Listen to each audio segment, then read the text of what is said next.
Hello and welcome back to another FPL team selection video. It is bench boost week for myself and I've got a fantastic team set up for it.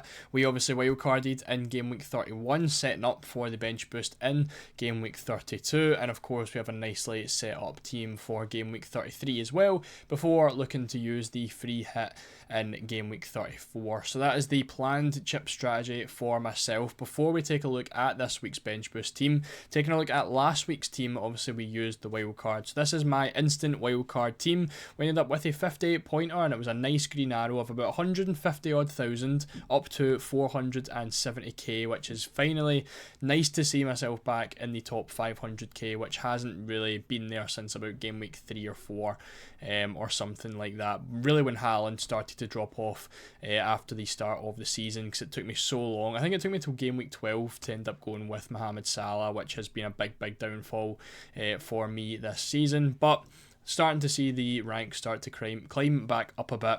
And again, like in the grand scheme of things, it was probably a bit of an average game week, carried by about 4 players in Munoz, Livramento, Murphy and Bateta, but still really nice picks. You know, the likes of Murphy and Livramento are still differential when it comes to the grand scheme of things, even though they are very popular picks, you know, within the FPL community. Still done really well, you know, picking up 27 points between the two of them, which was fantastic. But again, still a lot of disappointment. Saka being benched, for example. Salah, Isak both blanking. Marmoush blanking as well. And then, of course, as you can see on the bench, unfortunately ended up benching Vardiol. Had I played Vardiol, I probably would have been, you know, I would probably talking like top 400k, because his 9-pointer was massive, and yeah, unfortunately, you know, I probably would have done better if Isak did get subbed, because Savinho never played any minutes whatsoever. If Isak got rested, then obviously Vardiol would have came in, my captaincy would have went to Salah anyway, and it probably would have been all nice, you know, an extra 11 points rather than Isak playing. But it is what it is. Happy with the way things went. The green arrow is more than enough, and hopefully with this bench boost this week we can really, you know, shoot ourselves towards that top 100k finish. So with the bench boost active, this is how my team is currently looking. We have the maxed out double game week players in the starting 11 with Munoz, Sarr and Mateta for Crystal Palace, and of course Livramento, Murphy and Isak for our triple up for Newcastle. So that's 6 out of 6 possible doublers and a really nice squad around that. We've got Verbruggen in goals with our single game week, Vardiol up against Crystal Palace with the single, again still really nice. Ended up opting for Cucurella. Obviously last week I was very iffy on keeping Milenkovic or going for Cucurella, and I decided to opt for Cucurella, go for the big points. I feel like Cucurella is definitely capable of picking up a nice double digit haul. Of course Milenkovic is as well, but obviously Cucurella is going to be more likely in my personal opinion. So we've got the nice fixture against Ipswich for him. Salah of course against West Ham, and then we've got Marmoush against Crystal Palace. Now I've set the bench up in a way that this is the team that I genuinely would be benching had I not been using the bench boost this week. So I've got the 3 Arsenal players on the bench, which of course is due to the Real Madrid match on either side of game week 32. Obviously they beat Real Madrid 3-0, and the general thinking is throughout, you know, a lot of the FPL community is that a lot of the Arsenal players could get rested before playing this second leg against Real Madrid. Now personally, I think only Saka is the potential rotation risk. I think Saliba still plays, especially with Gabriel out. I think Saliba's nailed in the team, and I can't see any reason why you would want to rest the goalkeeper either.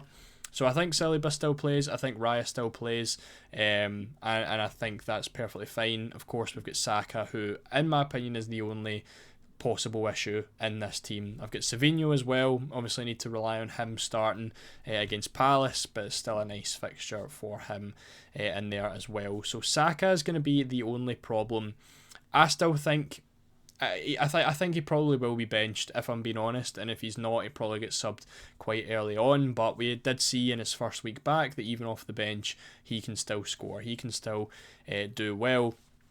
And he is the only one that I'm potentially considering with a transfer now.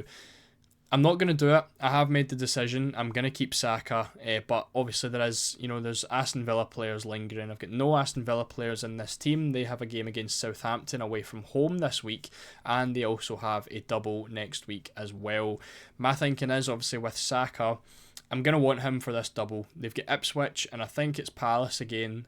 I don't actually know. It's Ipswich and someone else for Arsenal's double, and the Real Madrid match is going to be out of the equation there.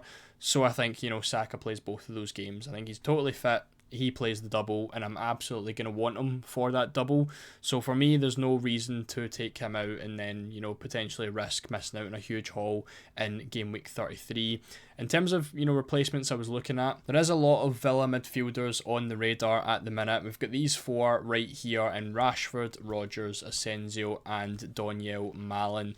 Now I've kind of compared them over the last 5 game weeks to see who looks like the best option, and as you can see it is very clearly Morgan Rodgers by the stats. However, the minutes play a big part on why Rodgers is ahead. You're looking at almost triple the minutes of the other 3 players, especially like Daniel Malen has 65 minutes in the last 5 Villa matches. Now Villa are of course a team as well that do have PSG Champions League football on either side, so there is probably going to be a lot of rotation. Again, they have a comeback to make next week, so game week 32 against Southampton as well is probably where you are going to see rotation. I don't think it's going to be too bad because obviously Villa are still pushing for top 5 to guarantee Champions League football next season, but I do think a lot of the players, have a definite potential of being rotated, one of those being Morgan Rodgers, who played 90 minutes against PSG. So is he going to play 90 minutes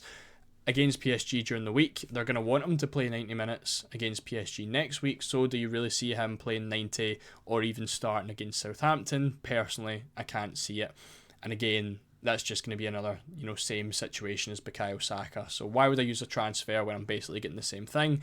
And of course, Saka possesses more quality than someone like a Morgan Rodgers as well. So the only other option I was considering, Rashford obviously started up front, so I do think Watkins starts up front this week for game week 32. So that also rules out Rashford. So it leaves me with Asensio and it leaves me with Malen. Malen, of course, isn't included in Villa's Champions League squad, so I think he gets all the minutes in game week 32, and he gets decent minutes in game week 33 as well. Obviously he doesn't have to worry about Champions League football.